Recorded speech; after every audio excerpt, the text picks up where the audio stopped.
Habari Entertainment proudly presents Habari Live. Habari Live. From Phoenix, Arizona. And you're listening to the Habari Live podcast. The show that brings you news, sports, and entertainment for people who love HabariEntertainment.com. Here are your hosts, Aisha, Jimmy, and Damon Dipleen Ellison. Let's get it going. We are all the way live. I want to check it out. Yep. Good morning, Habari County, my people. We are thrilled to bring you the latest edition of Habari Live, your go-to podcast for the Pulse of Phoenix and beyond. Like always, we are all the way live in Paradise Valley in Phoenix, Arizona. I'm Damon Dipleen Ellison and my co-host, Aisha. We will be your guide through the exciting stories and everyday happenings in our environment community, your weekly dose of inspiration, innovation, and insightful conversations from the heart of our city. Let's get it going. All right, man. We don't have an interview here today, so we're going to get straight to the news where we could talk about a little bit. We don't have a lot of people watching, but I want to give a big shout out to my little one. Happy birthday. She's 4. 4 years old, man. Whew, long time. Yeah. So yeah, 4 years old. I want to give her a shout out. Happy birthday. And many more to come. Most definitely. So how was your week? My week was pretty decent. It's pretty chill. Didn't really have much going on except for getting ready for Demi's birthday party this week, which will be today. So, in the midst of all this chaos, we got more chaos. Mm-hmm. It's been a wild week, man. We started the week going into a war with Iran. We ended the week with Trump saying victory. It's just reminiscent of the old days, the old Bush coming onto the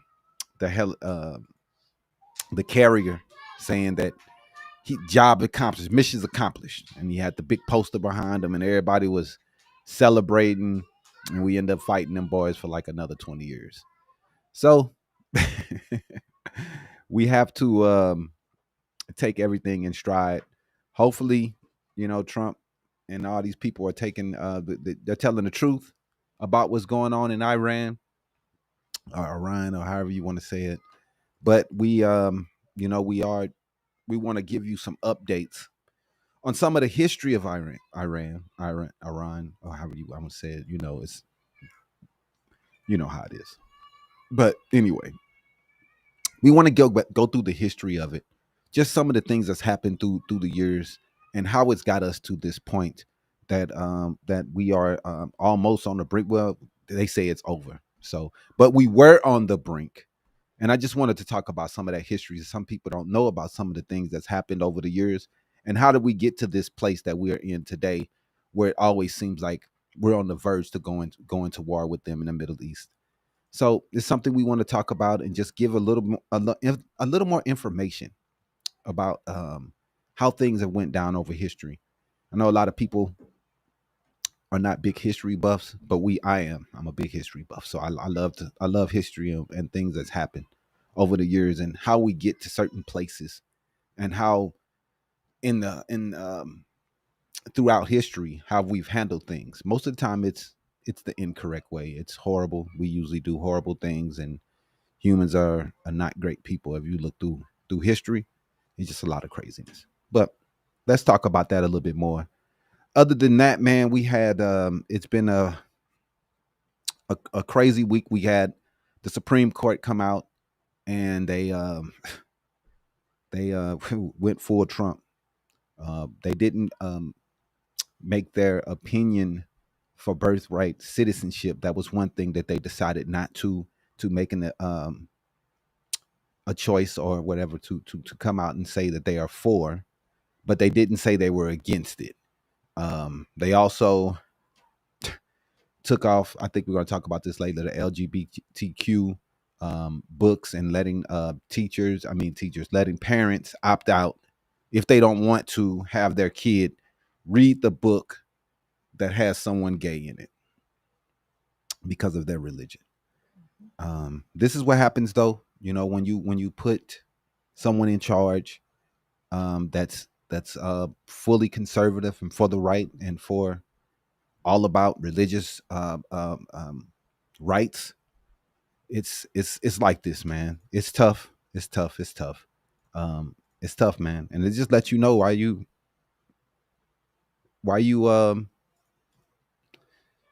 we have so many issues in this country when you have people who their whole mission is to drag us back to the days of religion and racism.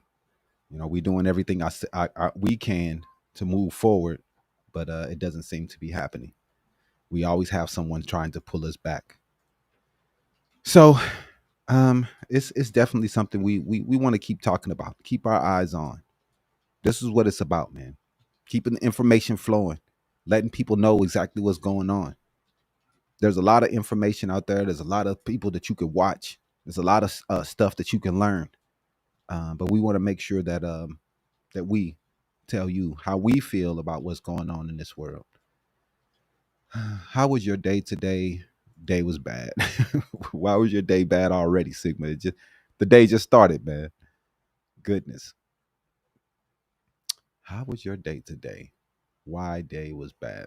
I guess you were saying my day. It's a quick day, brother. How do you feel about Trump? Well, I mean, I'm not a big Trump supporter. I think Trump sows chaos, and that's what we like to talk about here. They're not letting us go. No, they're saying that we don't have original content. Well, we haven't even shared anything. We're just talking at the moment.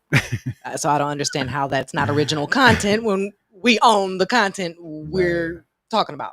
How is it not? It's our content. Original? We're producing it. They tripping. But whatever. Whatever. So run it down for us. What do you have? What's the top stories? So like you were talking earlier, you were mentioning that we were going to be discussing the Iran attack. Iranian state media did say that the country launched a retaliatory strike against the U.S. forces stationed at Al Udeid Air Base in Qatar. Mm-hmm. And the Pentagon has not confirmed any casualties, but the incident does escalate tensions as nuclear negotiations have remained stalled at this time. And U.S. officials are urging caution until facts are completely verified. Well, that's going to be hard because Trump and his administration, Mr. Pete Hegseth, and all the rest of these guys, they really don't care about the truth, man. That's not something that they're really open with. They're not really open with things that's going on. They're not really open with information flowing. They just really, man. They yell at reporters. I seen Hegseth go at a Fox News reporter the other day. It was really, really disgusting how he went in there and said, "You always do a terrible job." I wish I had that video, but disgusting, man. Disgusting people who just do a horrible job treating the Americans like trash, taking their tax money and treating the media and everyone else who asks any questions about what they're doing is trash. Right. But go ahead. Yeah. A lot happened this week. Also, Texas mandated that the 10 Commandments be posted in public classrooms. Woo, the religious right, man. I know. Governor Abbott signed the controversial law requiring the 10 Commandments to be displayed in every public classroom across the entire state. Well, critics are arguing the law violates separation of church and state, while its supporters are saying that it reinforces foundational values. Legal challenges are expected. Right. Because, I mean, given that the separation of church and state and the fact that we have multiple religions in the country. How are you going to solidify and say we can only teach and have one religious commandments posted in the classroom? It's disgusting, man. These people think their religion is more important than other people's religions. They think it's more important than those people who want nothing to do with religion. It's crazy, man. I mean, the things that they're doing, man, is trying to act like gay people don't exist because it hurts their religious feelings. Trying to act like we can't. And Texas is leading the way. They're doing things about pornography, and that's another one that the Supreme Court ruled on, saying that Texas can make people give up their IDs, prove that they are who they are, so they can get to the content on porn sites. It's gonna hurt the porn companies in the long run, because no one's gonna want to put their IDs on these websites. Right. Nobody want to put their name and ID and address and everything like that on their sites. That's craziness. James said, "What is the most racist thing in any given classroom?" Oh my goodness, man, I don't know. Class teaching is supposed to be about the kids and history. Not religion. I don't know. What are we talking about? What's racist? The things that we teach, some of the things that we teach about some people are racist. Some of the things that we do to try to block some things from being taught in schools is racist. Trying to make sure that history is whitewashed. Trying to make sure that black stories aren't being told. It's like here in Phoenix, they're trying to make sure that Black Lives Matter isn't told. Yeah, man. The Ten Commandments. They're Texas is leading the country right now with going backwards, as they try their best to put religion back into school. I mean, it's pretty sad, man. I don't even know what to say, because it's pretty sad. Yep. What's the next one? Federal judges in Texas this week illegally institutionalized disabled people. A federal judge has ruled that Texas has been violating the Americans with Disabilities Act by placing thousands of people with severe disabilities into nursing homes rather than into community-based care. The ruling could prompt major reforms in the state's healthcare services system, but this right here is just alarming. You're just going to say, okay, well, we're just going to place them into a nursing home rather than community-based care, when they can get some of the things and be a part of the community and not feel as though their disability is a hindrance to society. That's pretty sad. But we're in America. It seems like we're not here for our people that's struggling. The whole mission is to lead them behind. I hear what you're saying, James. The map, because what are you saying? Because they never make Africa the size that it's supposed to be. Is that what you're talking about? Let me know, Mr. James. But anyway, yeah, man, that's tough. I don't know a whole lot about it, so I can't really speak a whole bunch on it. But that's definitely crazy, man. To hurt those that need us and do everything they can to hurt them is pretty crazy. Now, what are these community care centers? Are they better when it comes to care? Are they? Community-based care is more or less saying I can stay in my home and be a part of the community and have a nursing agent come into my home and provide me with the care similar to a caregiver. Or allowing them to be bussed around the city and have someone that's going to take them out and do things with them, giving them that community aspect. Right. But nursing homes, it's literally just, you're stuck in a room basically, and you're nursing whoever's attending to you that day is going to be attending to you. And with the way the nursing home system is today, it's really not that great. There needs to be a lot of reform in the way that a lot of patients are treated in the nursing homes. I don't get it, man. You know, we're all gonna be there one day. It's all gonna happen. One day we're all gonna be old. So you would think that we would do what we can to make sure that the elderly are taken care of. It's really crazy, man. I mean, these are people that need America is the best at leaving people behind. Right? We talked about this before. We have lots of people, man, that need help when it comes to mental issues. We shut down all of our mental hospitals, and we haven't done anything to fix it in 30, 40 years. It's pretty ridiculous, man. We're not doing anything to do anything about it. Yeah, I figured that's what you was talking about, James. Yeah, Africa is bigger than what they put on the map. I don't know if it's that's they just want to make it smaller, or they made it smaller just for everything to fit. I'm not sure. I'm not sure on that. It could be that they was trying to make it that Africa is not seen as big, but I don't know. That's a conspiracy theory that a lot of people talk about, but we never seen any real proof of that, so we really don't know. But definitely, Africa is bigger on the maps than they let on. Most definitely. Do you have any more? Mm-hmm. Arizona Board of Education this week approved new ESA handbooks. Mm-hmm. And despite the backlash from parents and watchdog groups, Arizona State Board of Education approved the new handbook for the Empowerment Scholarship account. There are concerns about lack of oversight, spending, accountability, and accessibility for underprivileged families.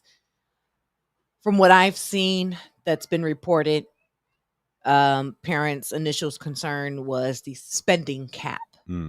They did not want the Board of Education or the state to place a spending cap on the items that they could purchase for their child to go to school or use in their curriculum. So they took it out, but they reworded it. And parents are like, there still could be a potential where they could say yes or no to what I want to get for my child for their educational needs using this basically voucher program. So they're not happy with how the Board of Education is saying that, hey, these are new mandates. These are things that we need to update and improve upon. And we need to make sure that we're spending fairly across the board. And we have parents that have not been doing that. So that's why they wanted to put that in place. And parents just was like, no, we just want to spend whatever we want for our kids, no matter what it is. So if, like, for example, if a guitar cost $1,000 here at this facility, and then you could find it at another facility for cheaper, and the parent wants to still get the $1,000 device, the ESA handbook that's what the spending cap was for, was to say, no, you're going to go get the $500 one, the one that's cheaper and can still provide the exact same educational purpose as the $1,000 device, basically. Okay. I don't know.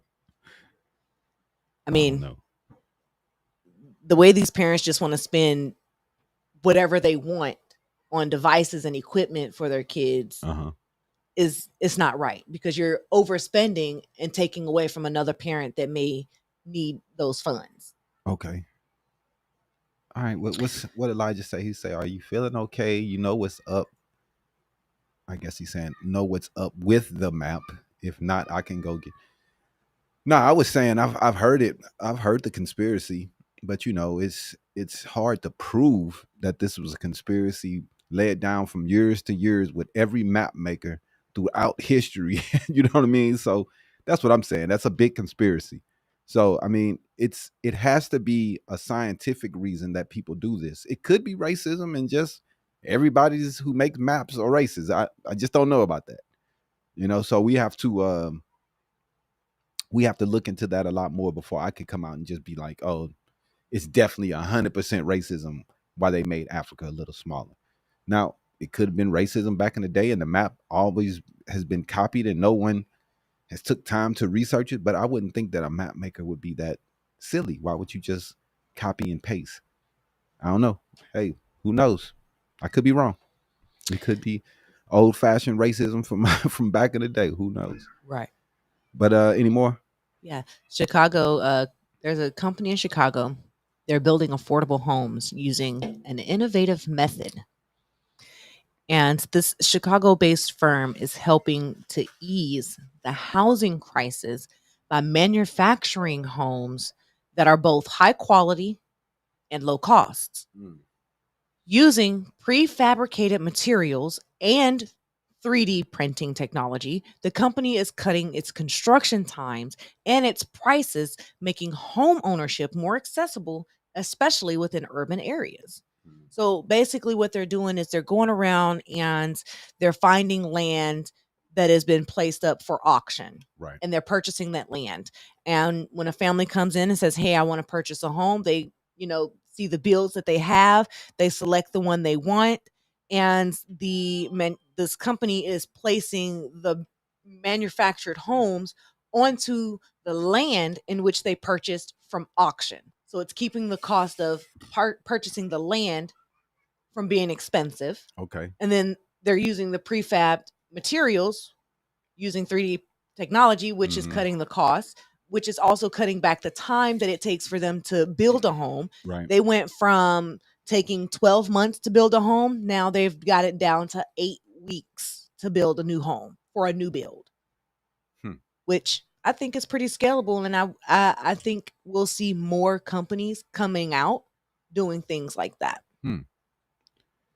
3D printed material is not strong. Yeah. That's probably something I would think that they thought about it, hopefully. But you won't know until we get these homes out into nature and they're hit by a couple of strong storms. And if they're all just torn apart, then it's not worth it. You're right. It's definitely cool to make homes less expensive, to give people a chance for home ownership. That's supposed to be the American dream that we're all striding for.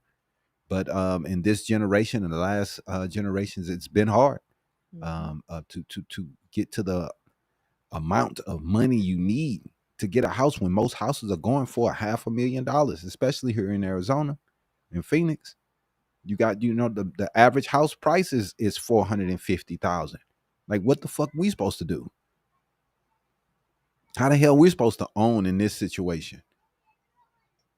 I mean, the average person can't afford a home today.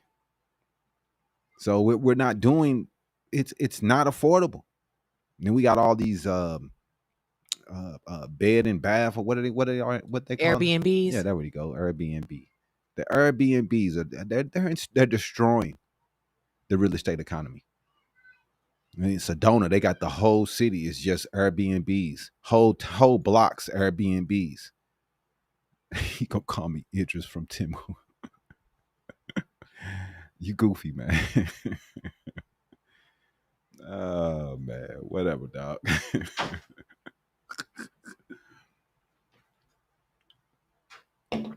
Yep, that's where we headed, bro. Luxury tents. I mean, the housing market is so ridiculous, and the people that you would call baby boomers, they're not selling. They're not selling right now. They're not thinking about selling. The percentages that they have their homes at, why would they sell? Why would they sell? So it's a tough situation for the average American to try to get ahead, to build wealth, to build to give your the next generation a home or something. So these manufacturing homes may be an option. We've seen a lot of them being coming up in the last couple years, and we'll see what happens in the future. But just like dude said, a Square Boot said, no, was it Square Boot? No, I think it was there you go, Dizzy D. He said Dizzy the me, whatever that is. He said that the material is not very strong. So if the materials are not very strong, they're not going to hold up to extreme weathers, and that's something that we have been getting a lot more. Year by year, we're getting more more hurricanes coming in. That's making more and more damage. We had a tornado touchdown in St. Louis, so it's tough, man. Let me see what you're saying. Spaghetti. I'm in Australia. Airbnb is like 20% of properties in Melbourne City. it's wrecking the market. I agree with you, bro.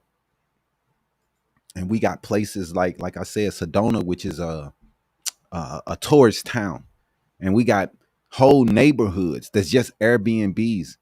And we got people who used to work in this city. They have to sleep in their cars for they can work in the city and work the jobs because they can't afford to live there.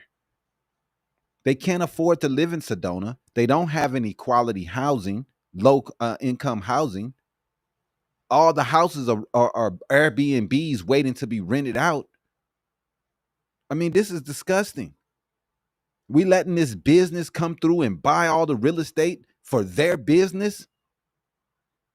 Like, this is the type stuff that a lot of states and a lot of cities are fighting against it. They are doing things to get Airbnb out of the city, making sure that certain areas does not have Airbnb, and making sure that only some areas does. Macking down the amount of Airbnbs that can be created in the city. I think more is going to have to be done because these corporations are buying up all the real estate, and you and I, we can't afford a house. You and I can't afford a house, so it's disgusting, and this is what we have to deal with today. Yeah, man, that's what the baby boomers do. They sit on their money. They sit on their land. They've been holding on to their shit since the 50s and 60s, man. When they bought the land for the $2-3 a acre. Now you and I, we can't do anything. We can't buy acres without 40, 50, 60,000, 100,000. So it's a dirty game, but they still telling you to pull yourself up by your bootstraps. The amount of wages, the wages are probably pretty much the same that they were when these people were working, but the inflation is so crazy we can't afford anything. A lot of people are like, man, it's tough to just survive. And that's the problem that we have in this country today. It's harder to survive. If you're rich, it's okay. But if you're poor, man, every day is a struggle. Every day is a fight. We're working 2-3 jobs just to make it through. Spaghetti says it's even crazier here since Airbnb isn't even Australian. All that fee money goes, yeah. You're not even seeing the benefits of the money. I would think that they have to pay some type taxes to Australia, though. So you're probably seeing the money off of that because if they are selling products in that area, they are paying taxes. But you're right. Most of that money is going to the Americans in their pockets, which sucks. That's not going to help your town. That's not going to help your city grow. That's not going to help you and your hope of finding a house in a market that's impossible. What else do you have? This week, the Supreme Court, we'll get into more about it later, but the Supreme Court backed Trump era immigration policy this week. They delivered a major win for Donald Trump, ruling that immigration officials can deport migrants to third countries without giving them additional due process hearings. Critics are calling this a setback for asylum rights, and supporters are seeing it as a step forward towards immigration reform. It's goddamn sad, man. Okay, I'm done. I'm trying to type fast. My typo is all ridiculous. Love the raw info. Habari all the way. Thanks, man. We appreciate you, bro.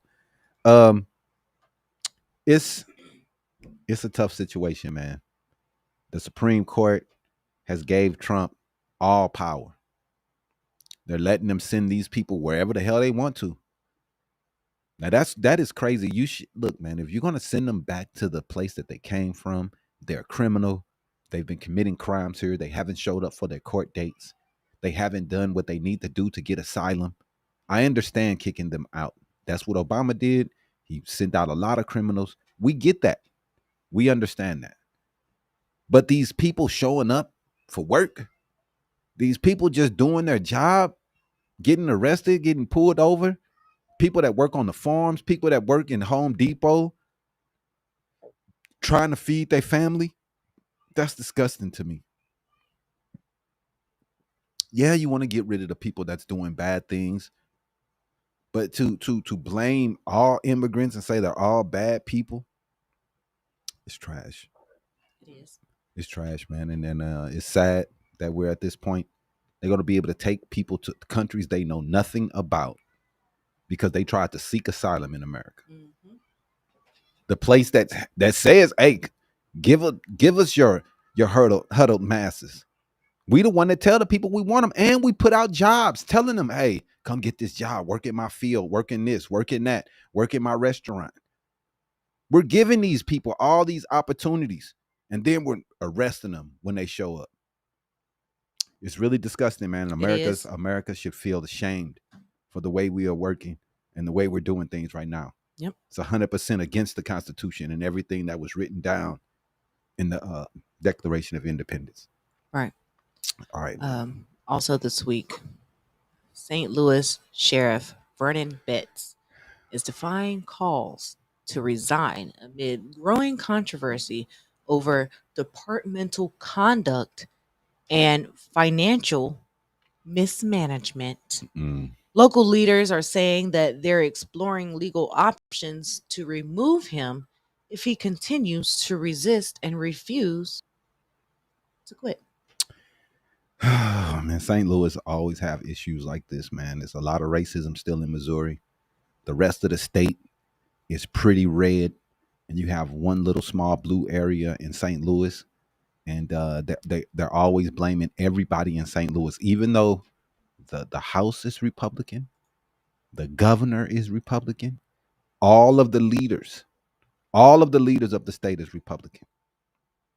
But you got one little governor and one little sheriff that's black in St. Louis, and they blame them for everything.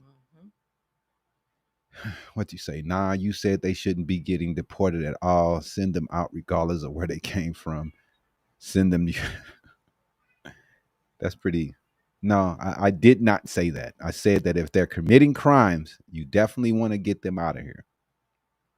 But if they're just showing up for work, doing their job, trying to take care of their family, showing up to their court dates for asylum, why would you treat them like shit and kick them out the country? I think that's disgusting.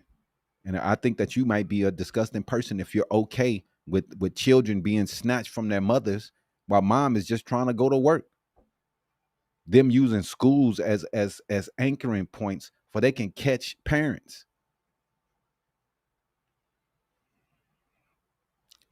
Johnny boy, you got some problems, bro.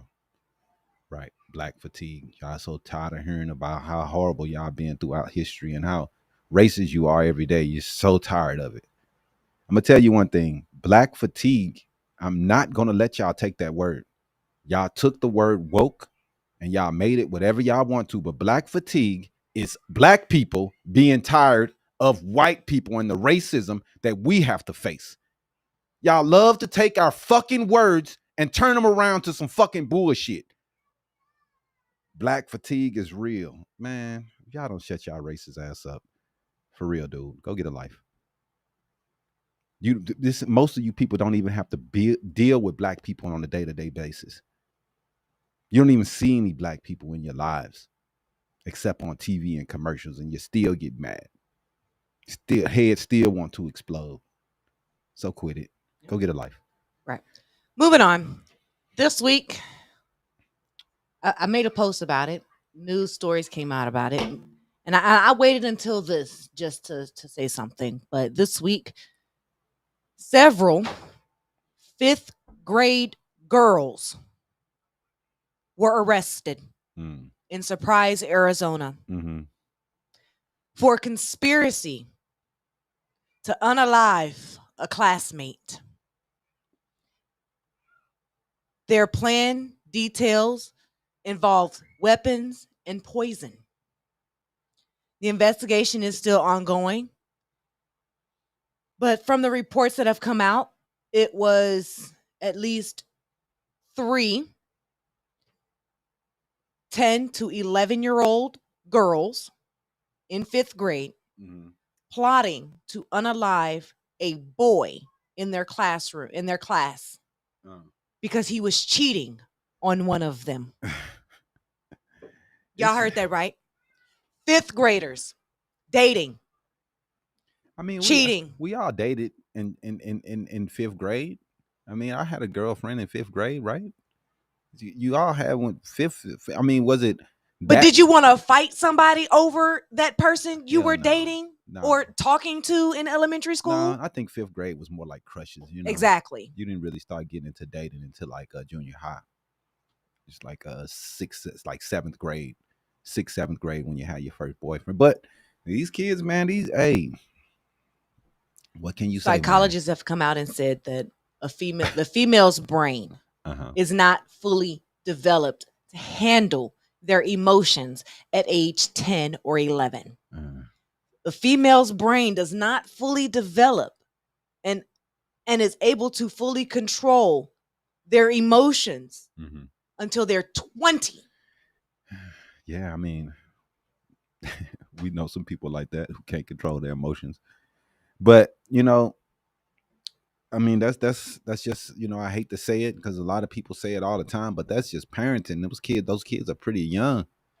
So I don't know what's going on in the home if they're not paying attention what's going on, but it seems like that's the issue right there. That was one of the things that I saw this week. It was a lot of people saying that, especially in the Black community, that's one thing that we are highly against. We don't let our children date until they're 15, 16, 17 is when it's appropriate for them to be thinking about that in high school, getting out of high school, things like that. Right.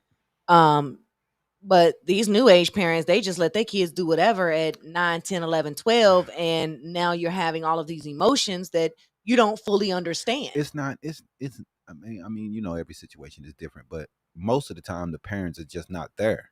Either they're working or they're busy or they're not paying attention to the kid. So the kid has all this time to be able to get into things that they shouldn't be able to get into. And it's a single parent. You're working to try to better yourself and your kids have a lot of free time on their hands to do a lot of shit that they shouldn't be doing. So that's a big problem that we have, and it's just because you're a single parent. You're trying to do your best, but you can't do both sides of the street. You need someone else to help you out when you're at work to make sure the kids are doing the right things. So it's tough, man. But it also goes back to, like you were saying, the parents. The parents need to be talking with their children and helping them understand what they're feeling, what their emotions are, what they're going through. They need to be talking to their kids about what they need to do in certain situations and how certain situations may arrive and what they need to do in order to control themselves in that situation. And I just think that the parents need better guidance themselves in this particular situation. I mean, it's not easy to be a parent, man. It's hard.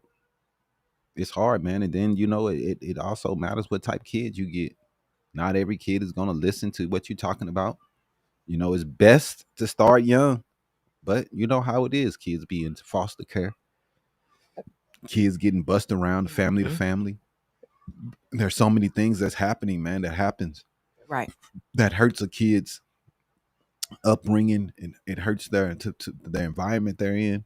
There's so many things that could create these problems that we are seeing here, man. But it's sad. That's definitely sad. And you don't want to see these type things happening with girls trying to set somebody up to kill them. It's pretty crazy. But we'll keep you guys updated on this story. Was that the last one? Sorry about that. What else you got? I got a couple more here. Trump vowed this week that no one in his camp will take vacation this summer until Congress passes his sweeping economic and immigration packages. Critics are saying that this statement is grandstanding, while supporters call it a demonstration of commitment.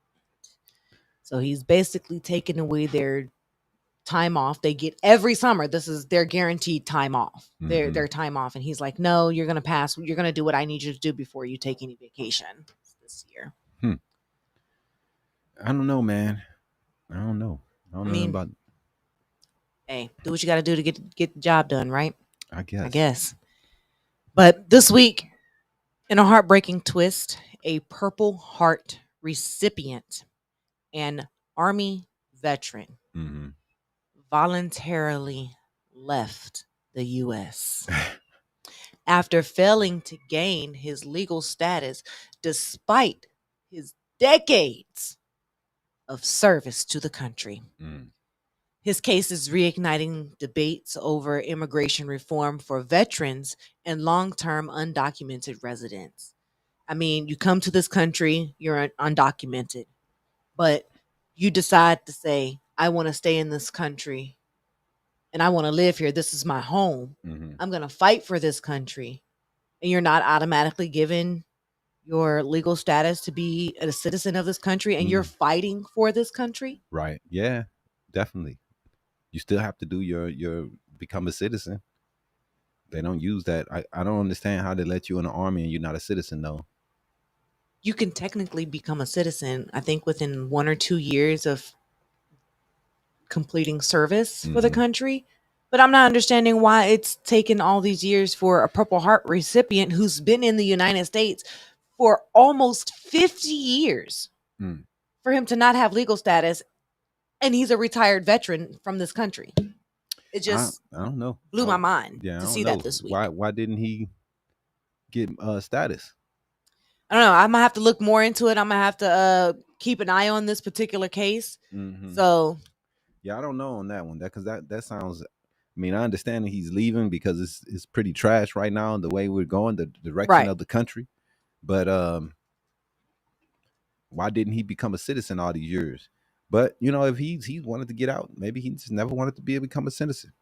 Some people don't want to; they just want to live here. Yep, so. You're right about that. But this week also a viral video went around. I'm not sure if you saw it or if we have that video as one of our stories later on.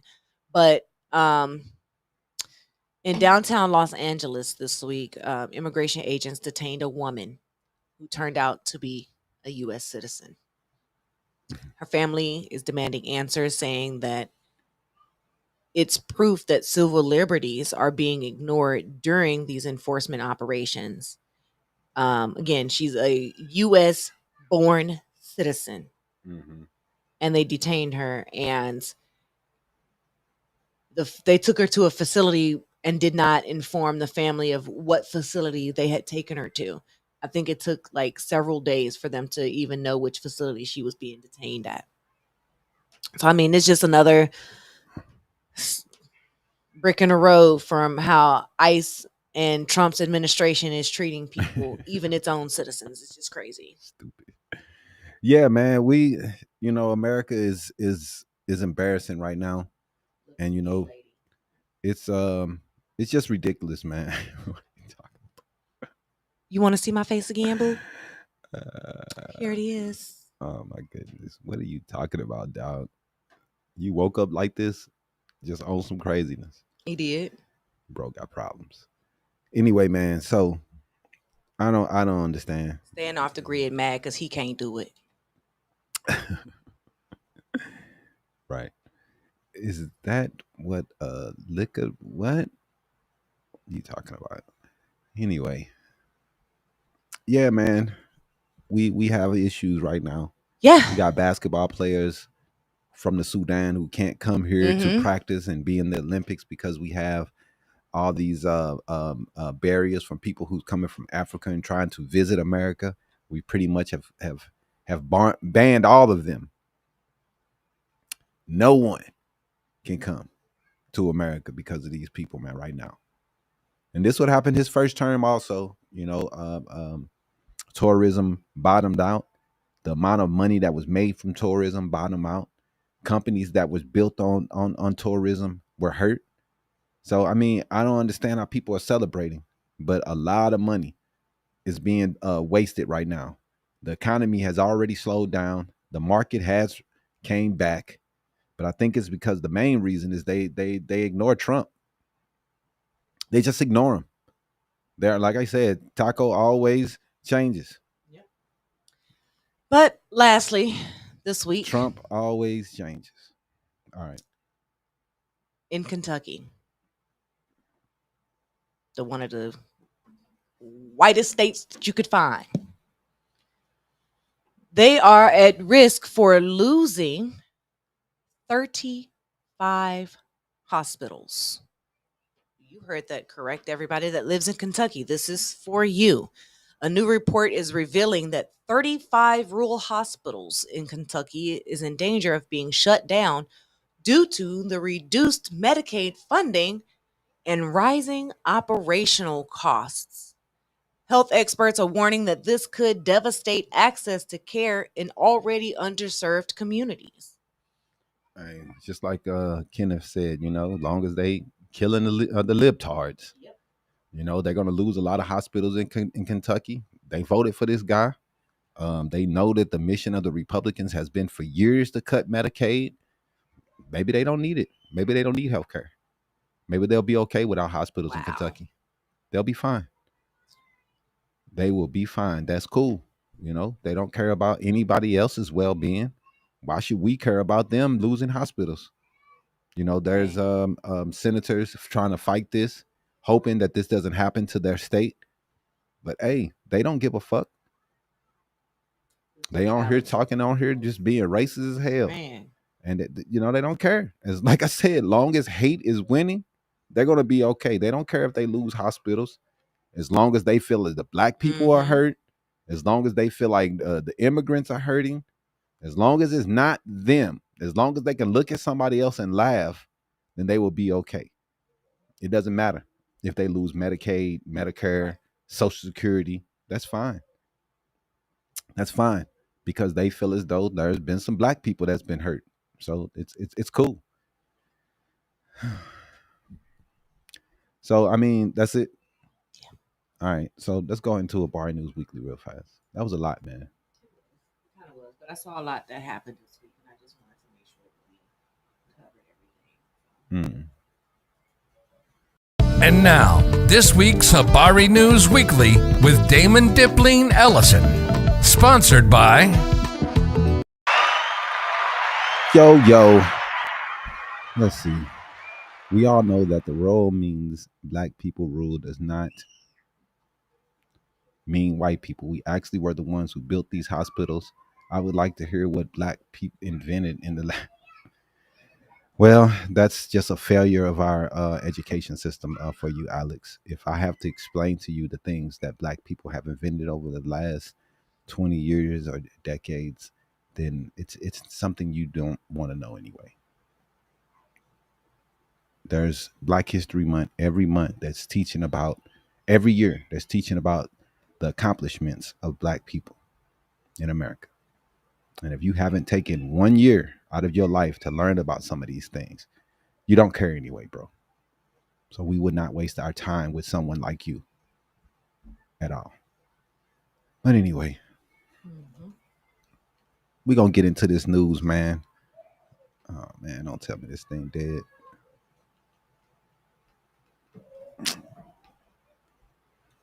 They love to talk about what black people invent, but I need batteries. Okay, but what you mean? Okay, here's one thing I can tell you, Mr. Alex. That folding chair that you so graciously sit your crack on every time you go to a picnic or an outing or a family reunion, those folding chairs at the table, we invented those. A black person invented those. The gas mask, a black person invented that. We are aerospace engineers, and we are making strides towards that as well. I need batteries.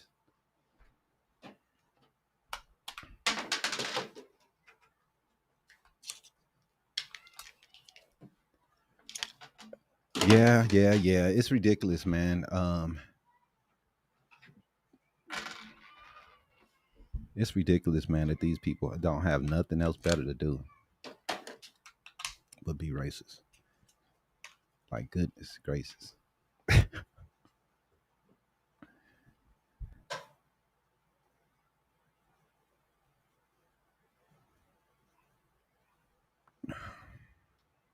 All right, man. Laugh out loud, folding chairs. You said nothing. You said nothing. She just brought up a couple. That water gun that your kids play with, that super soaker, a black person invented that, bro. Definitely. Well, he was an engineer. Big time deal. He was a astronaut. Bro was raw. Anyway. So welcome back to Habari Live, the podcast where culture meets commentary and the news never sleeps. I'm your host, like always, Damon Ellison, and we're going to talk about some news this week. You see that?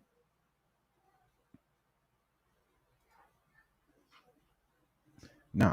All right. We're back with another week of bold conversations, real talk, and the top stories shaking things up across the nation and right here at home in Arizona, man. From politics to pop culture, sports to social justice, we've got the headlines that matter and the takes you won't hear anywhere else but here, man. This week we're gonna dive into stories like Iran, breaking down things such as the NBA championship this week, and we're also going to spotlight some voices within our community that are actually making real moves. Yeah, man. We have a lot of good big stories that's going on this week, and the first one we want to get straight into. So grab your coffee, plug in your headphones, and get ready. This is your weekly dose of news, truth, and unapologetic black media. This is Habari Live. And let's go into this first segment real fast here, man. The womb of a nation. Why are conservatives attacking abortion with so much vigor? What is the issue that these people are attacking abortion, man? What is the problem?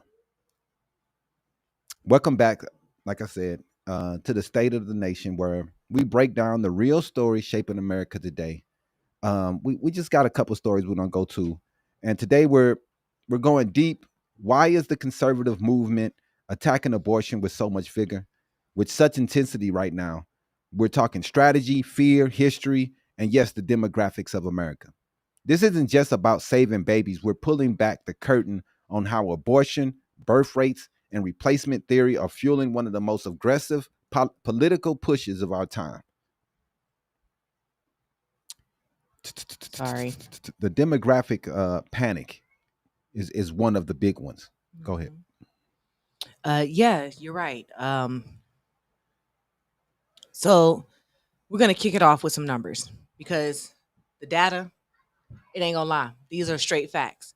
In 1950, the average American woman had 3.5 kids. In 2023, that number is down to just 1.62, well below the replacement level of 2.1 needed to keep the population stable. And here's the twist. It's not just about fewer babies. It's about who is having fewer babies. The U.S. consensus shows that in 2020, over 51% of all births were to women of color. And for the first time ever, non-Hispanic white births were no longer the majority. Yep. And by 2045, America's on track to become a minority majority nation where no one racial group will dominate the population. To some conservatives, that's not just a shift, that's a crisis. That's an issue for them. They feel as though that their world is coming to the end. They look at this as maybe these people are going to treat us as horrible as we treated everyone else over the fucking last 400 years. Maybe when all these people become the majority, they're going to treat us bad. So they're scared, out of their wits. And these are the things that they're coming up with. The replacement theory. From Fringe to Fox. Let's talk about the elephant in the room. The great replacement theory, it started in the white supremacist circles, but now it's been repackaged for prime time. It's prime time to talk. It's prime time. Trump is making decisions off of this type shit. Tucker Carlson, who, let's be real, had one of the highest rated cable shows in the country, pushed replacement theory rhetoric over 400 times, according to New York Times. He framed immigration and low white birth rates as a threat to American heritage. And, you remember Charlottesville? The chance of you would not replace us weren't abstract. They were about racial anxiety. The Buffalo mass shooter referenced replacement theory in his manifesto 30 fucking times. This ideology seems abortion not just as a sin, but as a form of white genocide. That's not just exaggeration that they're framing this. You're right. And abortion is being used as a demographic weapon. Mm-hmm. And here's why. Where it gets real uncomfortable. Some of the right-wing conversations about abortion is explicitly racialized. Mm-hmm. In 2021, 6% of abortions were obtained by women of color, but the anti-abortion messaging often centers around white motherhood. The idea that if our women have more babies, we can save our country. Yep. And Stephen King, you remember him, right? Mm-hmm. Former GOP congressman. He once said, if we had been aborting all the babies in America since Roe v. Wade, who's going to fund Social Security? He left something out of that quote, but we all know what he meant. The concern wasn't just economic, it was cultural, racial, and strategic. This is what we're dealing with today with these people and their ideologies. The Christian nationalism and the womb is a big part of what's going on. So let's go ahead and we're going to zoom out a bit. The anti-abortion movement is deeply tied to Christian nationalism. Deeply. A 2023 PRRI poll found that 74% of white evangelicals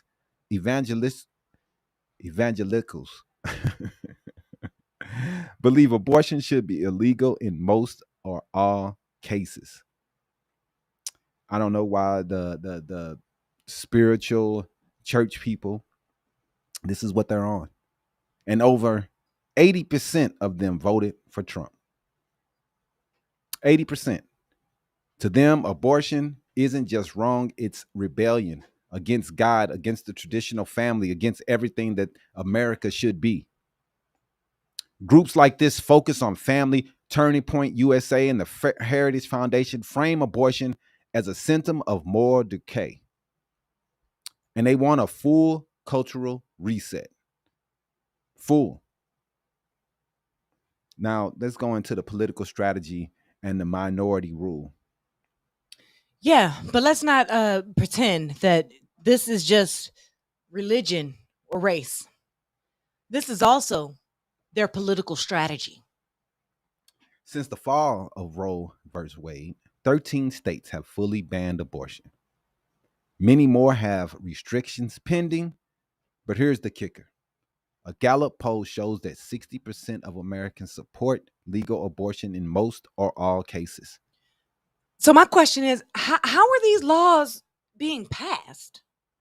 2 words, minority rule. Through gerrymandering, stacked courts, and voter suppression, a small group of lawmakers are enforcing laws the majority of Americans don't want. Because if they can control reproductive rights, they can control the future. You're right. Literally, the future to them equals population. So let's go ahead and go into the backlash that's coming and see what backlash our politicians are receiving for this. But, here's the twist. The backlash is already here. Gen Z and millennials are the most pro-choice generations in history. They're more diverse, they're more secular, more political, engaged, than ever before. Yep. And let's get real. The hypocrisy online, this shit has just been next level. The stories that I've been seeing. Yeah, some people don't see the hypocrisy, man. That's just how it is. Man, listen, some dude on TikTok was mad that Florida Congresswoman Kat McCamrick, or however you pronounce her name, she went directly to Governor Ron DeSantis so that way she could get an abortion for her ectopic pregnancy, which is literally a life-threatening condition. But here's the thing. She clarified that I'm not a state legislature. I'm represented in the U.S. Senate. But you voted against Roe v. Wade. You voted to overturn Roe v. Wade. So you essentially voted to ban abortion in your home state of Florida. And then you need one? Right. And you got to go back to the governor to ask for one?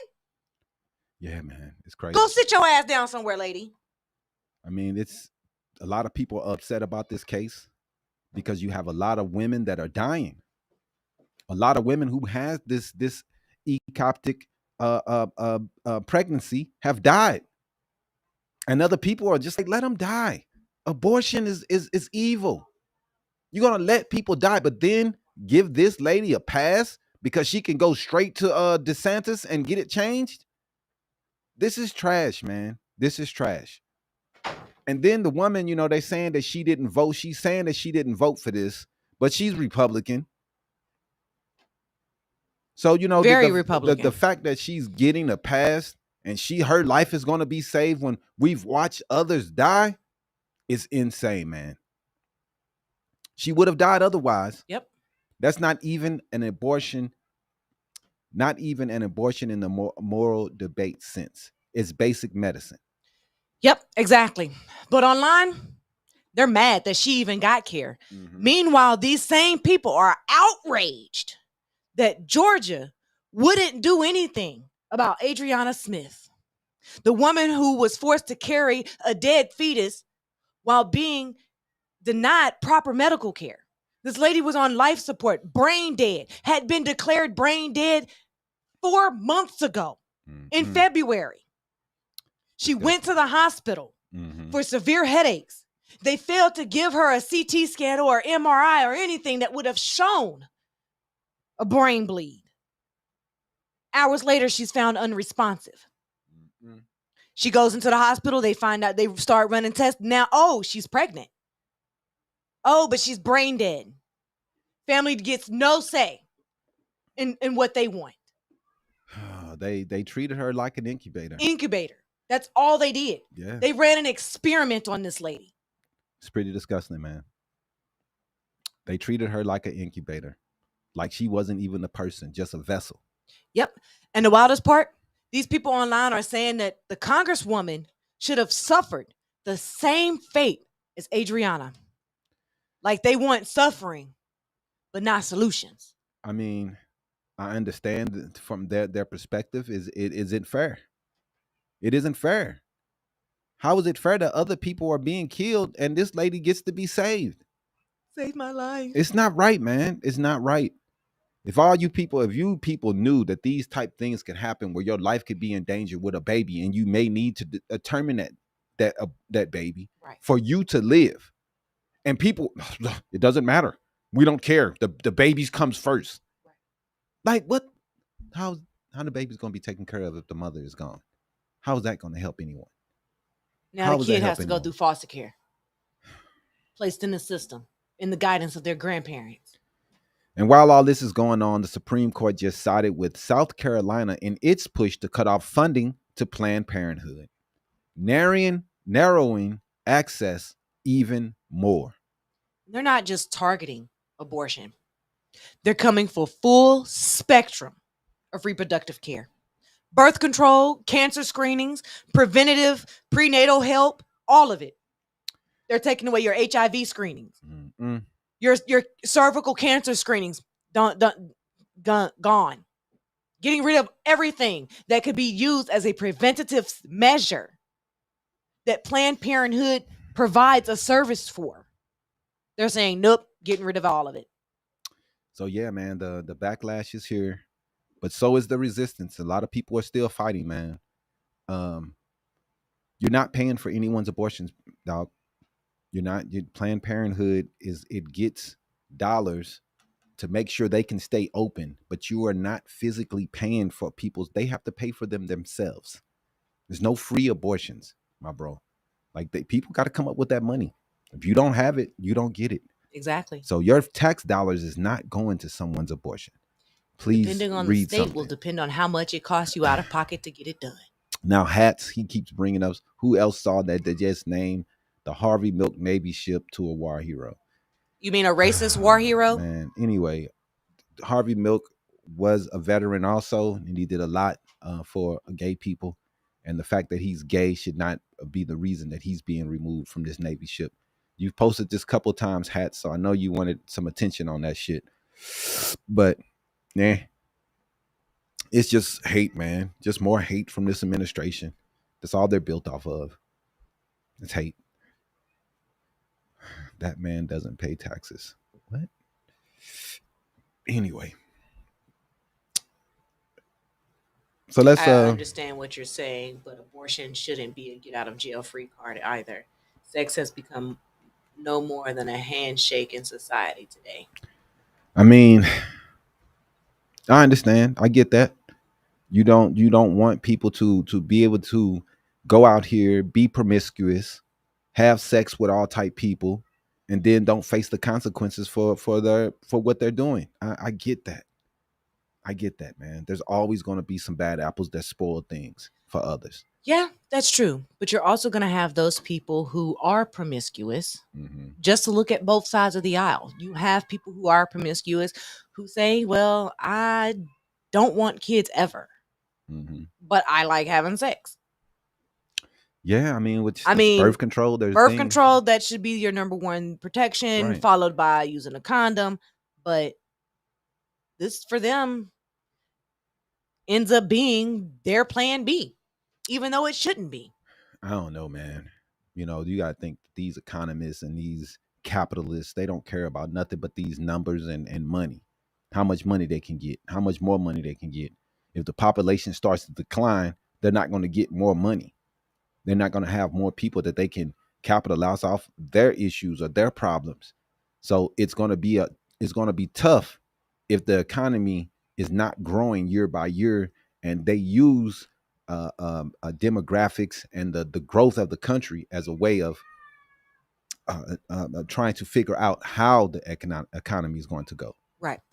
And Sean said that sex has consequences, and the consequence should never be killing. However, you have people who have HIV. Some people have HIV and they knowingly spread the disease. So they are, in fact, killing someone. They're unaliving someone. They're giving someone a death sentence by knowingly spreading that disease. Now, Planned Parenthood has a service where you can go in and get tested for these things to make sure you don't have them. I don't know, man. It seems but y'all want to pull the funding so that way Planned Parenthood can't provide those services either. Get over yourself.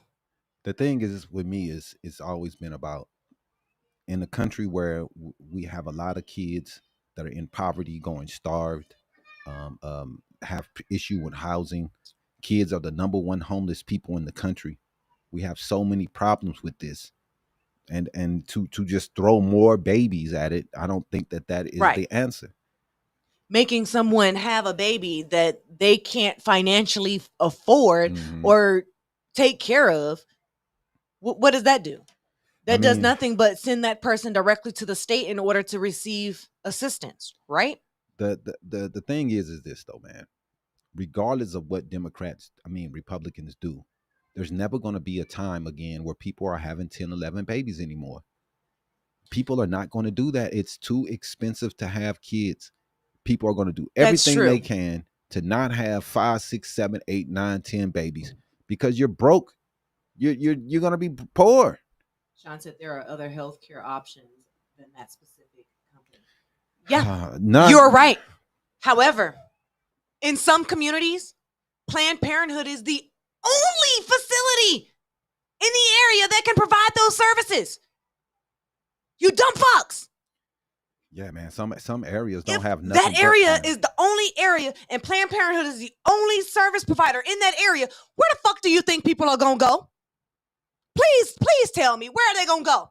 If this is the only provider in the area that offers those services, where else they going to go? They going to drive across state borders to receive the services? They going to drive 3 hours to the next county? That's what we're talking about. Underserved communities that still need access to health care, that still need access to preventative services. Yeah, it's pretty disgusting. So let's go ahead and wrap this up. The conservative attack on abortion. It's not just about the babies. It's about control. It's about demographics. It's about fear. It's about a deep, anxious fear that America they knew is disappearing. You're right. But here's the thing. America is changing, and it's changing fast. That is not a threat. Mm-hmm. That is called evolution. Mm-hmm. And no court, no ban, no theory is going to stop that. No, not at all, man. And thanks for listening to Habari Live. This is just the first segment. We're gonna go into the next segment here. Let's go into To answer your question, Mud, no, every city does not have a hospital. All right, so let's go ahead and play this video of Joy Reid talking about some of the history of Iran. We're going to go into this and everything, but we're going to talk about some of the history of why do we have issues? Why do they scream they hate America? Why has this been happening for so long? And we're going to go into this next conversation. Planned Parenthood is States plays an important role in the world. I am thrilled that the United States is trying to police the proliferation of nuclear weapons. Imagine what the world would look like if it was otherwise. And I think that to throw away our moral voice would still be the only country that has ever bombed another country with nuclear weapons. And let me ask you one question. Why did the Iran hostage crisis take place? So certainly, I'm asking you fundamentalist radicals took over the government who hate the West. Why did they take over the government? Why? Because they're religious jihadis who want to eliminate Western society. They hate our way of life. They hate our way of life. Or they overthrew the Shah of Iran, who we imposed on Iran because the Dulles brothers, one at the CIA and one at the State Department, decided that the oil beneath the soil of Iran belonged to BP and belonged to us. And when Mossadegh, who was the leader of Iran, the democratically elected leader of Iran, said that we would like to audit BP because we want to know if you are cheating us or paying the people of Iran based on the oil under their soil. And they said, you may not audit us. And then we overthrew him and he wound up dying in prison because we decided that we, in our arrogance as a country, got to own their oil. And wait a minute, no, one moment. And so the hatred of the United States had to do with the hatred of the Shah, who brutally repressed the people of Iran for 26 years until he was overthrown within Iran because he was not their natural king. They didn't want a king any more than we wanted a king. The bottom line is the arrogance of the United States' foreign policy. We act as if people act in a vacuum, and that nothing we do has ever led to the hatred of us in other countries. And I'm not saying that hostages should be taken, but you just said because they hate our freedoms. Well, that's BS. No, they hate the Western world. I want to answer. Yeah, man. Joy Reid speaking truth. It's crazy that we have these people. Oh, they hate our freedom. That is the stupidest shit I ever heard of in my life. They hate us because we're always meddling in their shit. They hate us because we're always trying to fuck with their economy, putting sanctions on them, doing this, doing that. We've done just terrible, terrible things. We're not doing. We haven't kept our word. Donald Trump comes in, he tears up a deal that Obama has with them. You don't think people sees that and hate what America does? Like, why would you rip that up? You have to support, be behind the president that was in there beforehand. This is not Donald Trump's way of thinking. He loves to bash the presidents before. He loves to blame them for everything. He act like the world just started the last 4 or 5 years ago. And the only thing, it's all Joe Biden's fault. It's all Obama. This is the type of shit we deal with, man. Now we're gonna talk about some of the history, like I said, man. Let's break it down real fast. Let's break it down. I think it's on you. I don't know why I say that. State. Hold on. It's on you. Yeah, I know. All right. So back to the State of the Nation. We're just gonna unpack the attack on abortion and the demographic fear. And now it's time to go international. So more specifically, we're gonna go into British oil, Mm-hmm. and we're gonna talk about how the U.S. played puppet master to make sure Iran never got to control its very own natural resources.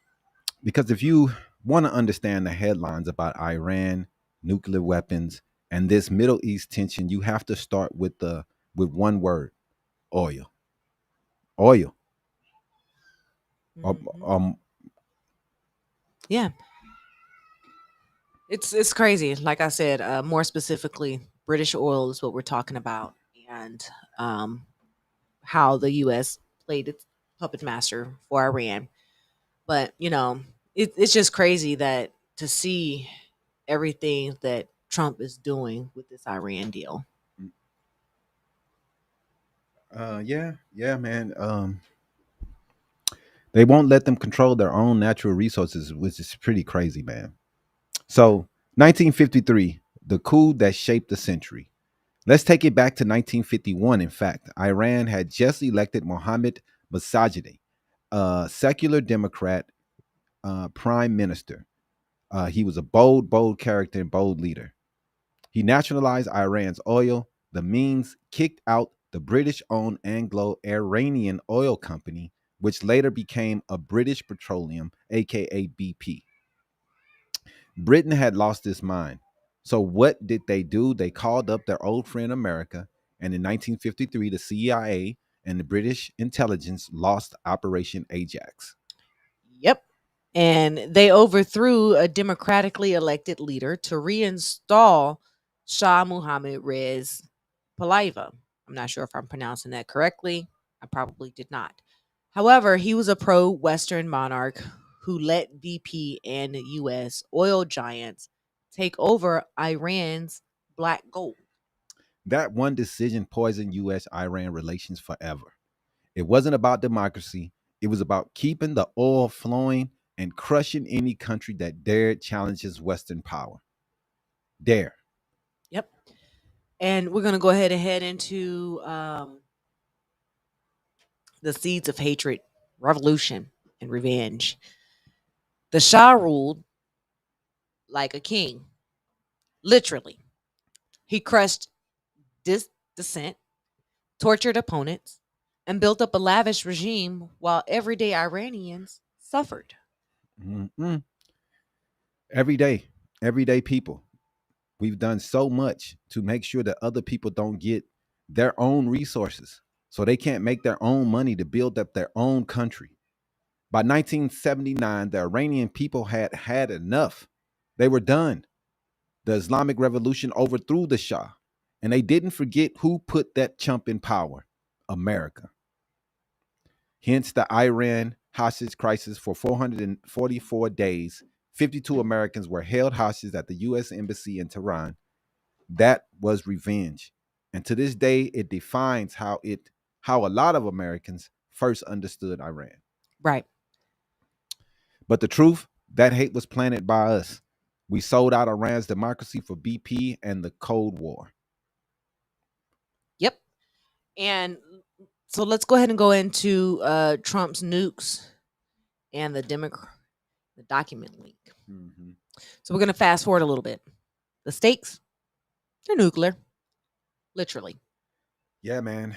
I mean, it's tough. They're trying to get a nuclear weapon. We don't know why they're trying to get a nuclear weapon. I think that these countries use it as a way of means for protection because they feel as though if they have a nuclear weapon that they won't attack them. You see, we won't attack North Korea.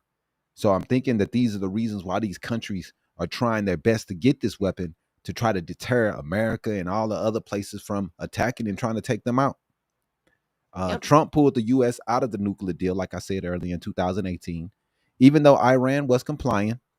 And at the time, and then we learned something wild. Yeah, we did. In 2023, audio leaked of Trump bragging about showing off classified plans for a U.S. military strike in Iran, specifically their nuclear site. Yeah, he was talking to people at his golf course in Bedminster, New Jersey, literally waving around top secret documents like it's a menu. This is how Trump does it, man. Trump, these are plans for attacking Iran. Look at this. These are secret, but I could declassify them. Not anymore, but look. This dude is crazy. It's crazy. Real crazy. These plans are for attacking Iran. Look at this. Like you said, he said that they're not a secret. He could declassify them, but he's not. And the right wing figures like Pete Hegseth and Trump himself later admitted that even with all the sabotage that's been going on, Iran's nuclear program was only set back by months, not years. Yeah, man. We sent the bunker busters in. They say what they 30,000-pound bombs, and it seems like we didn't get anything done. Yep. A lot of reporters asked Mr. Hegseth about the trucks that came to the area before the bombings, and they asked them, "Hey, do you think they removed their nuclear materials in those trucks that was seen on satellite before?" He didn't want to talk about it. Right. In fact, he went in on the lady and called her a horrible reporter, and she was from Fox. So this shows you that these people, they don't want to talk to anyone. They're not ever in anything. They're going to acknowledge anything that they've done wrong or speak to any truths that is going on right now. Let that sink in. We overthrow a government, installed a dictator, funded secret wars, and still we couldn't stop Iran from getting closer to a fucking bomb. And the lessons, they never learn. So what have we actually learned? Regime change doesn't work. Oil is always the hidden motive. And secrecy in American foreign policy, is often just cover up for corporate interests. And yet, here we are again talking about strikes, sanctions, and sabotage while ignoring the origin story we wrote with our own hands in 1953. It started with oil, it turned into a revolution, and now it's a game of nuclear chicken. But underneath it all is the truth. America doesn't hate Iran because of terrorism. It hates Iran because Iran refused to play by our rules. Yep, you're right. And coming up next, we're going to go ahead and break down how the defense industry profits from forever wars. And if war is the product, then who is really the consumer? And why does peace always seem to cost more than violence? Man, who knows, man? It's a tough situation. Most Americans are against going into a deeper war. It looks like Trump and them are trying to move away from this Iran thing. They're just trying to act like it's over, it's done with. They say they don't have any uranium, they don't have any nuclear weapons, and everything's all good and it's no problems. Sean said everything is corporate interest disguised. Do you agree? In a lot of cases, definitely, man. It's in a lot of cases, it's all about money. It's all about money. It's all about who's going to get the resources and who's taking the resources and who is it going to. So I mean, he's right. To answer your question, Jay, yes, we do allow people to join. You can give us a call. Our phone number is 602-529-2827 if you would like to call in and discuss any of the topics with us. If you would just like to present a topic for maybe next week's discussion, we do allow that as well. Yeah, man. So this week, war drums were beaten again, like we all know in the Middle East. Immigrant rights are under attack, like always. The Supreme Court just delivered a dangerous gift to Donald Trump. We've got a lot to unpack, so we're going to jump straight into some of these things and some of the videos. Mm-hmm. The first one is J.D. Vance says Trump's different because he's smart. Yeah, first up, like you said, J.D. Vance said that Trump's different because he's smart. But Republican hopeful J.D. Vance is already warming up the MAGA base by claiming that this Middle East war will be different because past presidents were dumb and Trump is smart. Go ahead, roll that clip. Yep.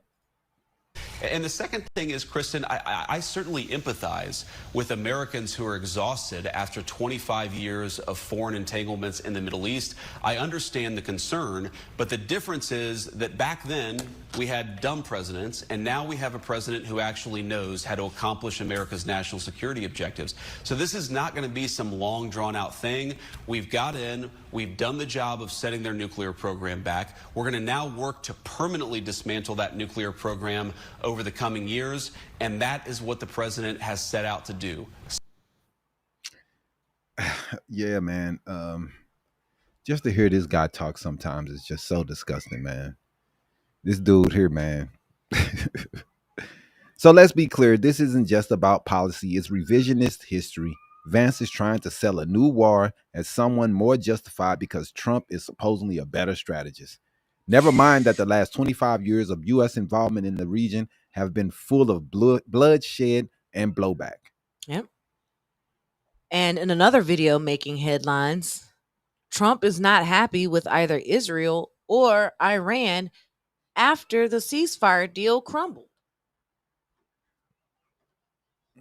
Yeah, man. I mean, man, go ahead and roll that clip. Used this past weekend. Do you believe that Iran is still committed to peace? Yeah, I do. They violated it, but Israel violated it too. Are you questioning if Israel is committed? Israel, as soon as we made the deal, they came out and they dropped a load of bombs, the likes of which I'd never seen before. The biggest load that we've seen. I'm not happy with Israel. You know, when I say, okay, now you have 12 hours, you don't go out in the first hour and just drop everything you have on them. So I'm not happy with them. I'm not happy with Iran either. But I'm really unhappy if Israel's going out this morning because of one rocket that didn't land, that was shot, perhaps by mistake, that didn't land. I'm not happy about that.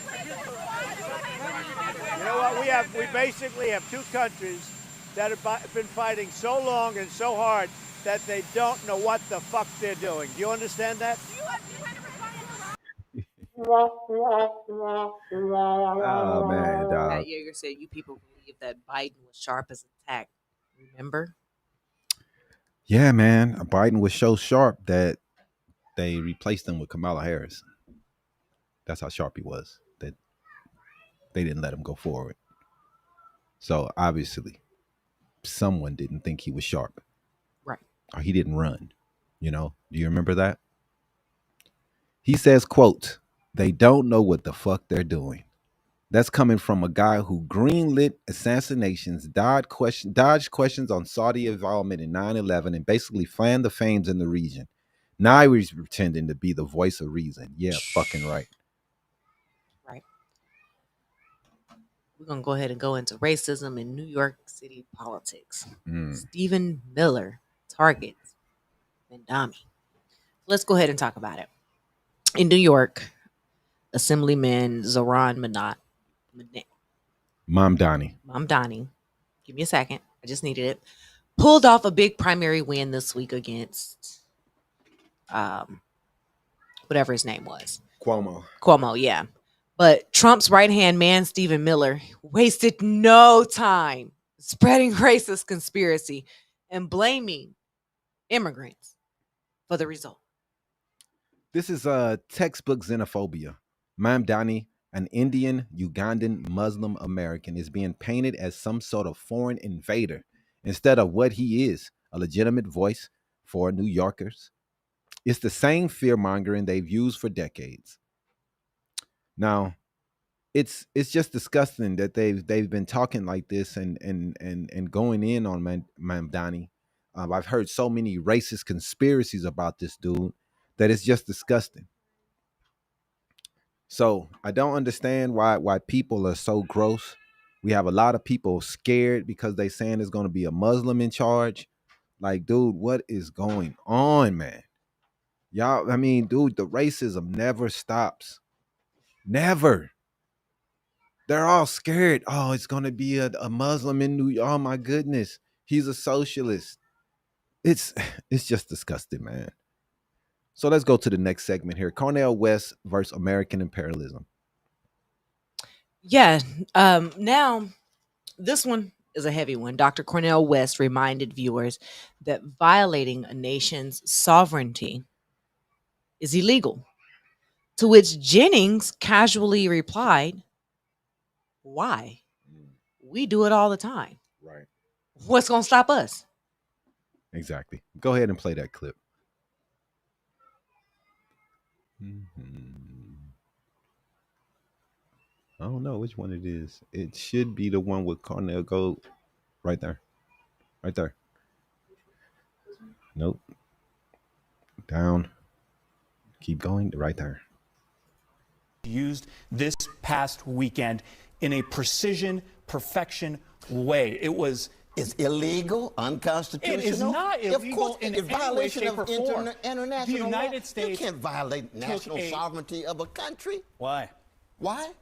We do it all the time. Our safety I and know, because security America is at violates risk. international The law all the Iranians time. have Who's gonna killed stop us? Americans Who's gonna stop for us? decades, You would think Doctor. morality. Look at Scott Jennings. Like, dog, he's such a disgusting person. Who's going to stop us? You're going around dropping bombs on countries. You should care about their sovereignty. The clip says everything about American foreign policy and arrogance. It's empire logic. Yep. Might makes right is what Jennings is trying to say. The comment is a mask off moment, and West is trying to pull us back to the morality and international law. Yep. But these disgusting Republicans do not care about that. For some reason, they think we have a king mentality across the rest of the world. Right. Oh, man. Yep. And Joy Reid also.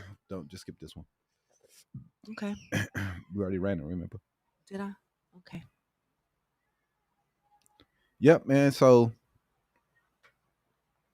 Yeah. It's Iraq War 2.0 all over again, man. What we're seeing. That same line of propaganda painting the whole nation as anti-American to justify airstrikes and boots on the ground is being recycled in broad daylight. And, we saw the video earlier of Joy calling it out and called it what it is war PR. And it's ridiculous. Now, This channel's narrative is to hate Trump no matter what. yeah, pretty much. At a press stop in The Hague, Trump said Israel and Iran fought very hard and very viciously and confirmed that the U.S. is talking to Iran next week, which is good. Mm-hmm. So let's get this straight. He's calling them dumb, saying they're fighting wrong, and they're negotiating peace talks next week. That's chaos disguised as diplomacy. It's just chaos, man. So let's go into this next one where we got Bondi dodges on Trump's meme coin dinner. This guy is making money off the office. No one seems to care as this dude fattens his pockets off being the president. But let's go ahead and run this.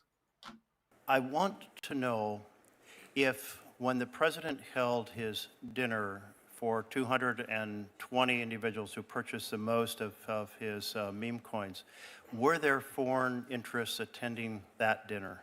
Senator, we're here to talk about the Department of Justice and my budget for the upcoming year.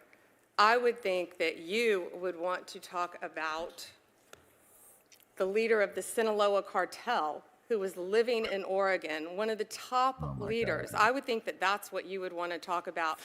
This solicitation of investments in his personal product, his meme coin, led to many people who were coming from foreign countries attending that dinner. Don't you think the American people have a right to know? And you said yourself you're very concerned about foreign influence on our government. Senator, it is wildly offensive that you would accuse President Trump of not protecting American interest in our country when he is the president that has shut down our borders, unlike Joe Biden. President Trump has done everything to make America safe, and you asked me the question, and keep America safe. Do you and know you're trying to play a gotcha question at a budget hearing when you have murders left and right in your state, violent crimes, and we are doing everything we can to help your liberal state.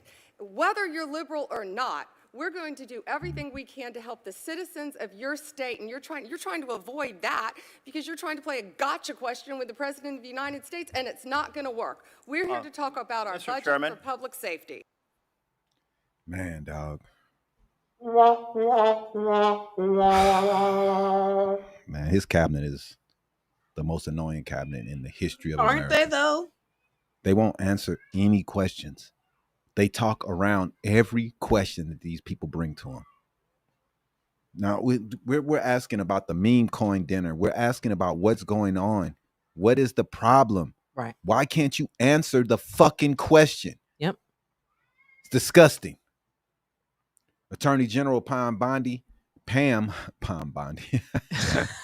Anyway, Pam Bondi was grilled by Senator Jeff Merkley about possible foreign influence after a fancy dinner for Trump's top meme coin buyers, where the people who bought the most meme coin had the most access to Trump. Right. This is what we're talking about. Yep. And all she did was dance around it with no answers, no transparency. But it says a lot about when digital currency bros are buying political access in bulk, and the corruption isn't even subtle anymore. Nope. Right in your face. Right in your face. He's selling access to him via meme coin, and the person who buys the most meme coin will get the most access. Sean says right the in your face. questions are disingenuous, though. How? Netanyahu, we showed it last week, man, where over the years he's been pushing this conspiracy about Iran. So we wanted to show a video of him going over the plans or the putting out the plots that he has to go to war with Iran. Go ahead, run that. Once our operation is finished, you can come back safely to your homes.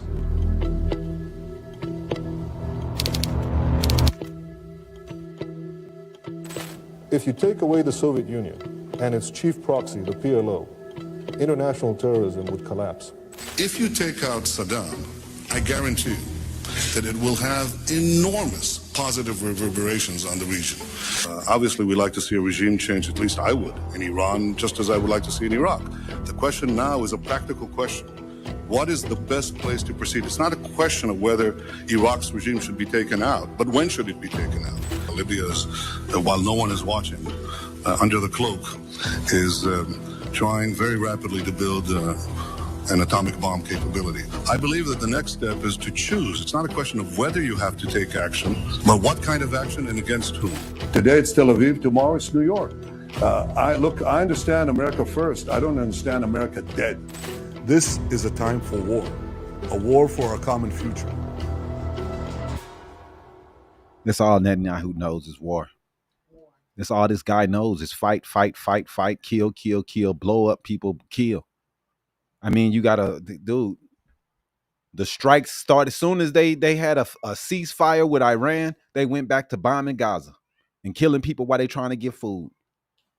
Like, these people are, man, they're disgusting, man. They just want to bomb shit. And it seems like since 1992, this guy has been putting a plan together to go at Iran. That's all he's been doing. This is his whole mission. Yeah. I mean, it's just disgusting, man. Yep. Go ahead. But like you were saying, from Lebanon in the 1990s to Gaza today, Netanyahu's legacy is wrapped in bloodshed and power grabs. Mm-hmm. The video outlines the 3 decades of warmongering, and it's not anti Semitic to call out authoritarianism. It's necessary. Mm-hmm. But we're going to go ahead and move into US GDP.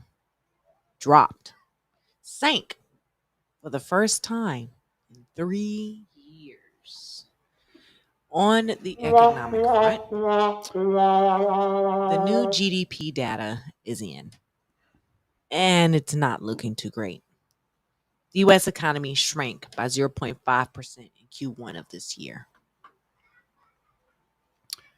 Oh man, it's sad, bro. You know, the whole reason a lot of people were talking trash online and cussing you out because you're not with Trump, because they said that Trump is going to save the economy. Even though his first term, we lost jobs, we lost everything, the economy shrank, and he's to the same playbook. You know, somehow these people just ignore the outcome of the first term. It's the reason why we have a lot of this inflation, a lot of the things that we're seeing right now. Yeah, man, it's not good. First drop in 3 years, man. Wall Street is still partying, but working class people are feeling the pinch. Inflation is up, housing is a mess, and this report just confirms that economic growth isn't reaching the people who need it. Yep. You're right. And with ICE arrests in immigrants in New York courthouse, we're going to see some disturbing videos. I just want you guys to know that now. This is disturbing. Dozens immigrants were arrested inside a federal courthouse in New York City right after their court hearings. Mm-mm.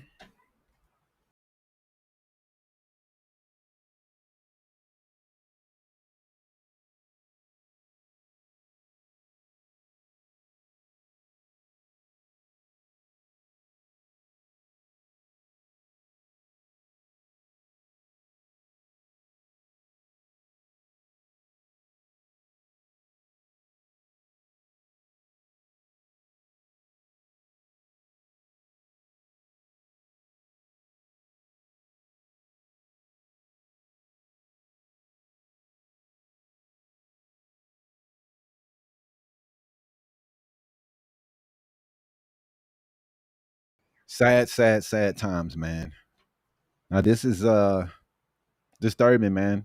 Like she said, it's disturbing. We seeing all these people, they try to show up for court, do the right thing, and they get arrested. Like, how does that help anybody, man? Immigrants' rights groups are outraged, and rightfully so. Courthouses are supposed to be safe spaces for justice, not ambush sites for ICE. This move sends a chilling message. Due process doesn't matter if you're undocumented. You don't matter at all if you're undocumented. So we're gonna go into this next one, man. Ted Cruz booed at a Yankee Stadium. Oh, real fast though. Dude said we want to blame Trump for inflation. Sounds like Joy Reid. Studies and economists suggest that Trump's tariffs may have contributed to increased inflation rates. The reason behind this is his tariffs being a tax on imported goods, directly increasing the cost of those goods for businesses and consumers in the United States. That's how, my dude, his tariffs, this increased cost can be passed on to consumers in the form of higher prices, leading to inflation. I know you guys like to ignore everything, not read everything, and just go with whatever Trump says, but his tariffs are causing inflation. Go ahead. Meanwhile, in the Bronx, New Yorkers did not hold back when Ted Cruz showed up at this Yankee Stadium. Y'all, let's go ahead and check this out. Let's watch Ted Cruz get booed at the Yankee Stadium. Fuck you, you racist piece of shit! Fuck you!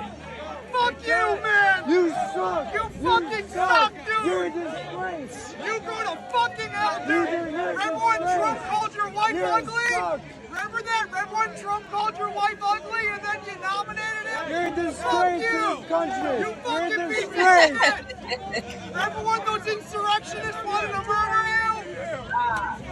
Yo, go You vote. ugly piece of shit! Yo, go to vote hell. Trump. Get the fuck out of New suck. York! Get out of New York. Trump called your wife We don't ugly want and you you here. loved We it! don't want you You here. ugly You fuck! suck. Get the You fuck out suck. of here! Eat my dick! They booed that man like he just canceled their pizza, man. New Yorkers knew the assignment. They went at that dude head. They understood the assignment. Man, dog, no one likes Ted fucking Cruz. He's whack. No spine. None. And that's what he deserves. Every time he goes somewhere, that's how people should treat him. For the way he's done things and the policies that he has pushed. Can't stand that dude. So man, we've been hearing a lot about Mamdani winning the primary in New York. A lot of people are scared, and a lot of people are going to their racist corners to start spewing their racist rhetoric. But Bernie Sanders backs Mamdani amid racist attacks. Yep. Senator Sanders is backing Mamdani in the New York mayoral race, calling on all Democrats to unite behind him as conservatives double down on the hate they're spewing and supporting. Go ahead, roll the video. Senator, were you surprised by the results last night in New York? Not really. I mean, I think Mamdani ran a really smart campaign. And what was smart about his campaign is he talked to the needs of ordinary people. People cannot afford sky-high prices in housing. People cannot afford the high cost of health care. People cannot afford childcare. He talked to the needs of the working class. He was prepared to take on the billionaire class and their super PACs, mobilize people at the grassroots level who knocked on hundreds of thousands of doors. That's how you win elections. What the Democratic leadership has got to do is make a choice. Which side you want? Yep. I mean, he's exactly right. The Democratic Party has done a horrible job of being there for the small person, for the little people. They've went poor. I mean, they've went pro rich in the last. I mean, their policies has not been anything that helps the poor. They have to change that. And what this Mamdani dude is doing, he's talking about things that people want to hear. He's talking about daycare, free buses, things people want help, man. It's hard right now. I know it's a lot of people in this country who do not care about those that suffer, but this is what America is supposed to be about. And the Democratic Party especially. They can't be the party of the rich. We already know that the rich tax breaks and the rich this and the rich that is coming from the Republican side. Then we have to make sure we're taking care of the poor, making sure that they're getting the food, free lunches, the things that Republicans hate. They want to see kids starve that they want born so bad, but they want them to starve. Right. They don't want to give them anything. I mean, dude, it's just ridiculous, man. It's ridiculous.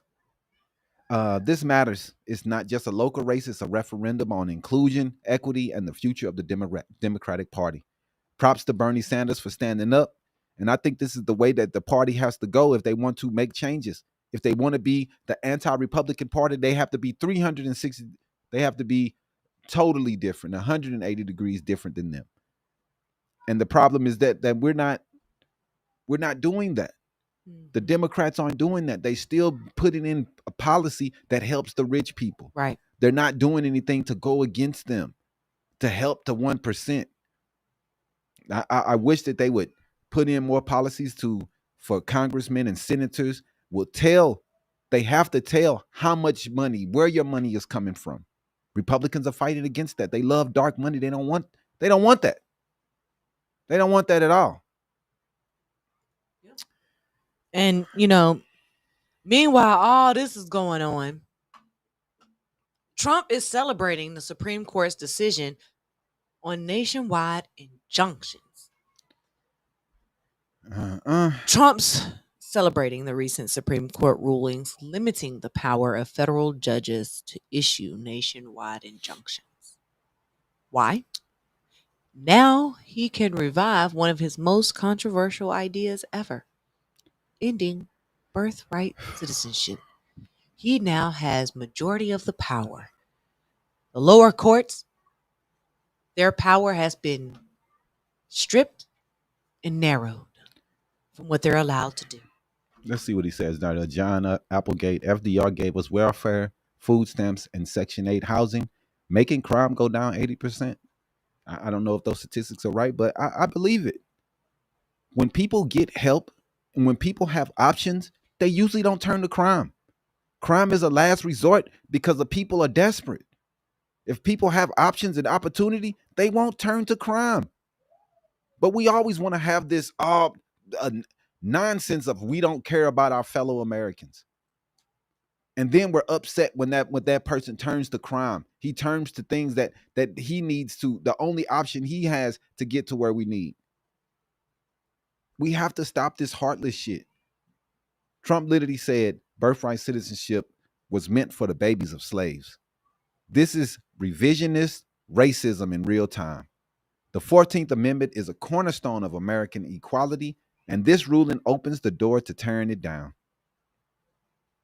I think it's birthright disgusting. Citizenship was meant for the babies of slaves. Yeah, that's the shit he said. It's bullshit. They just do not. I mean, any immigrant in this country, man, should feel disgusted how they're being treated right now. Like in their face, they're just laughing at them, telling them how much they don't mean. Right. If this week did anything, it should have reminded us that democracy is fragile and justice is selective. And history often repeats itself, especially when we don't hold our leaders accountable. What does this guy? He say injunctions of local judges are not representative of the country. That's why we all vote for presidents in this constitutional. No, you are 100% incorrect. That is a king. Lower courts and judges should be able to say, hey, what you are putting in place is anti-constitutional.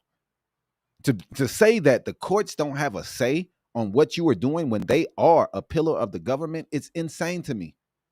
And for the Supreme Court, because they're lower courts, they can say, they don't matter. They can't stop it. But you know what, you Republicans? When a Democrat gets in office, these same laws that you are putting in place, making Trump a king, those laws are going to be in place still. And I hope that you are really happy, because the power that you're giving to this president is going to be in the hands of a Democrat. And you will be crying on the sidelines, talking about everything that they've done and how much you don't like it. And there won't be any courts to stop it. The courts is what stopped Biden from forgiving student loans. Right. And the Republicans celebrated. They loved it. Celebrated. You have to go back to the drawing board and recreate your policy, for it does fit under law. Right. That's what you have to do sometimes. Trump, hey, forget the Constitution, forget all that. I just want to do whatever the hell I want. Oh yeah, it's going to be another Democrat. You can call him what you want, but it's going to happen. The midterms, expect some losses, Republicans, because I do think it's going to be a problem for y'all. The way Donald Trump's acting, he's acting like he's going to be in office forever, and nobody's going to have a chance to vote. Right. Whatever. And as always, it's our job to speak on the truth, ask the hard questions, and stand up when silence feels safer. Most definitely. But we're going to stay informed. We're also going to stay fearless. And we're not going to forget to follow us on all platforms at Habari Entertainment on Instagram, Facebook, Twitter, and YouTube under the same name, Habari Entertainment.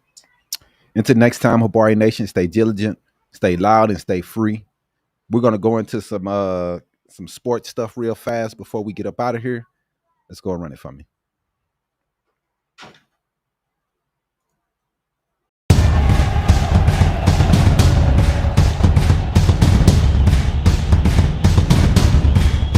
Habari Sports.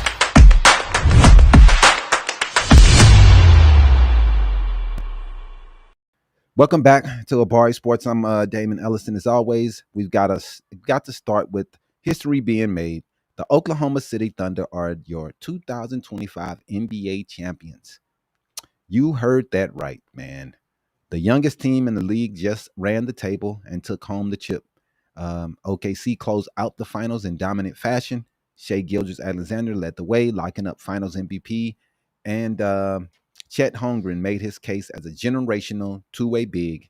And Jalen Williams and the depth of that bench, it's scary. And how fast this team came together, Sam Presti might have just built the dynasty. That's if they can afford them. They are a small market team. And they did it the right way: draft picks, development, and chemistry. But as we celebrate a new champion, the ring culture debate is heating up, especially after LeBron made comments on his podcast questioning how much rings should matter in the GOAT conversation. LeBron. LeBron stated, "We act like if you don't win a ring, your career didn't matter. It's all about context. Let's break that down, man." I get what LeBron is saying. Context matters. There are plenty of all-time greats who never won. Charles Barkley, Allen Iverson, Elgin Baylor only won one. They're great. Well, I don't think he won at all. It was in his last year, the year that they finally won in LA. Their greatness is undeniable, but let's not pretend winning doesn't elevate everything. Because here's the truth. Winning is the final gauge, the ultimate filter.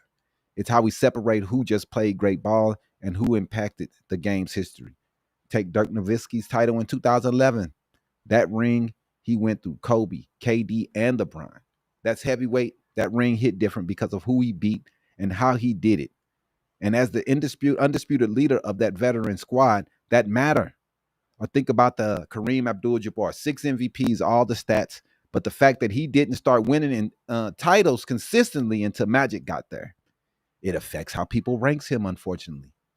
Meanwhile, in Magic's rookie year, he jumped center in Game 6 of the finals and leads the Lakers to the championship without Kareem. That's legacy defining. Yes, you need great teammates. Nobody wins alone. But leading those teammates, being the reason why they win, that's the separator. Now let's talk about the sacrifice. That's the ingredients Gilbert Arenas never understood. Being a star is one thing. Being a winner, that's a sacrifice. That's defense, ball movement, and fewer shots. That's what Kobe did. Don't let anyone tell you Kobe didn't care about rings. He lived for them. If he were alive today, nobody would dare push that bullshit narrative to him.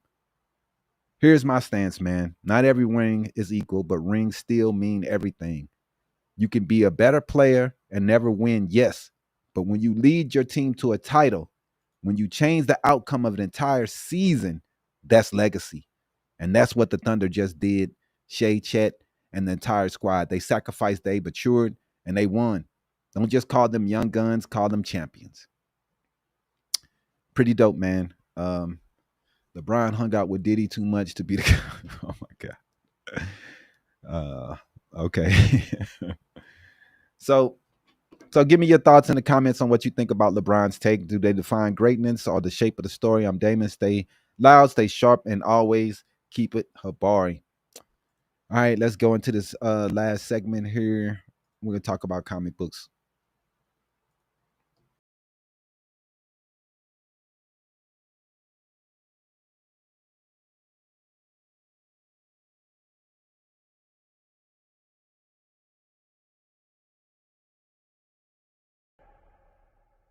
Sponsor, email us at info@Habari Entertainment. We will create a special package just for you.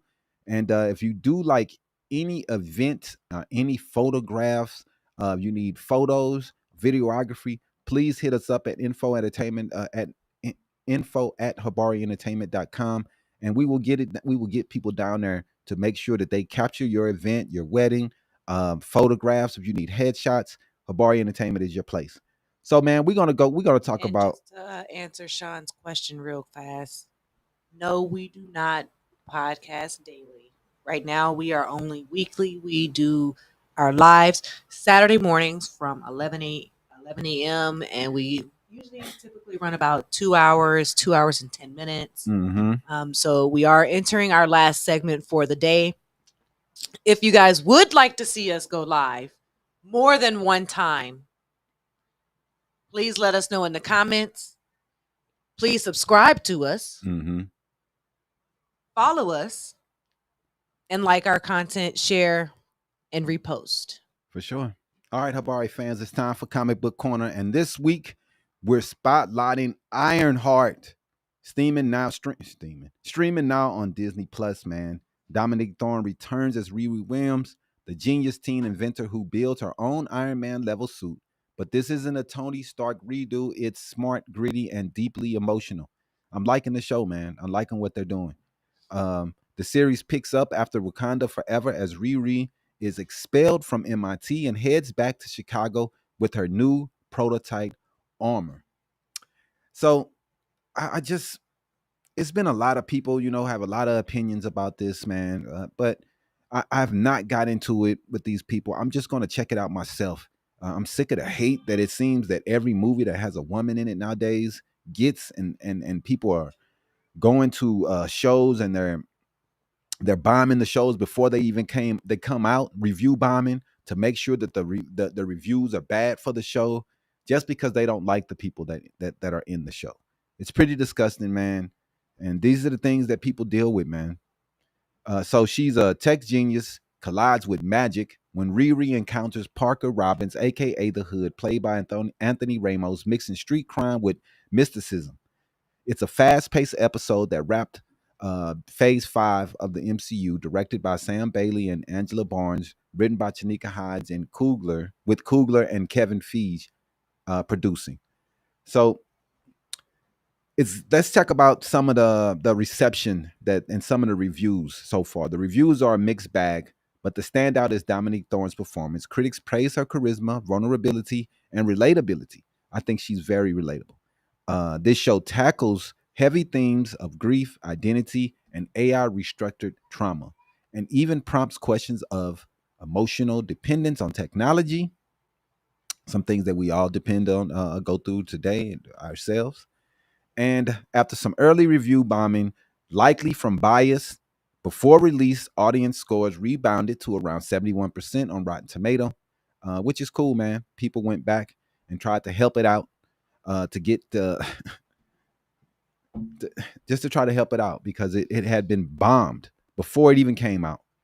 Reddit buzz shows love for Thorne and the fresh emotional storytelling. Riri Williams takes an initial start like Tony Stark. This show's 3 episodes were great. I thought they were really good. The first one was kind of choppy.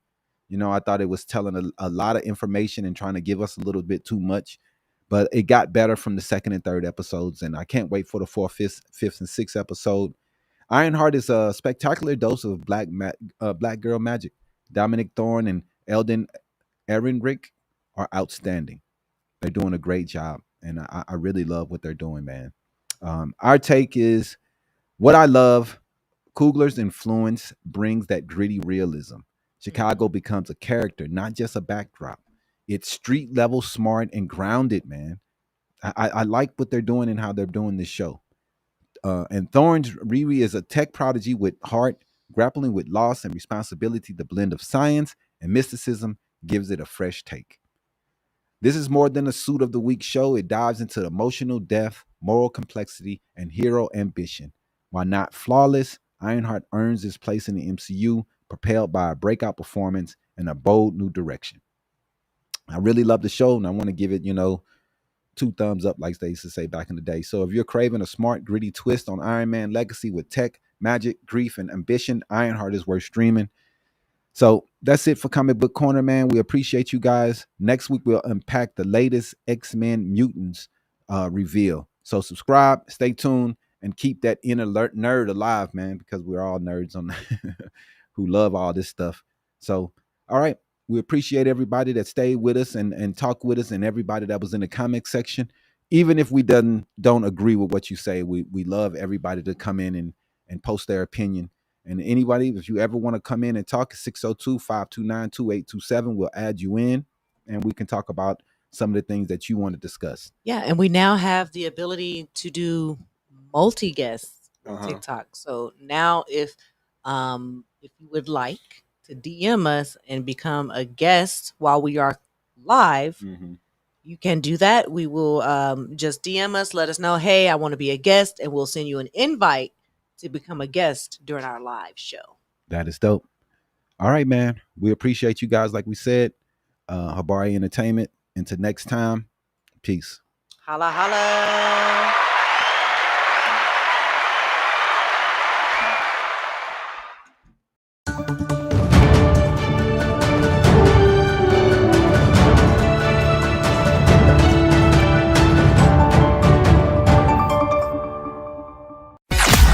Thanks for watching another episode of Habari Live. Make sure to subscribe to our YouTube channel and get updates on news, the podcast, and more. Follow us on Facebook and Twitter. And don't forget to visit www.habarientertainment.com. See you next week. Peace.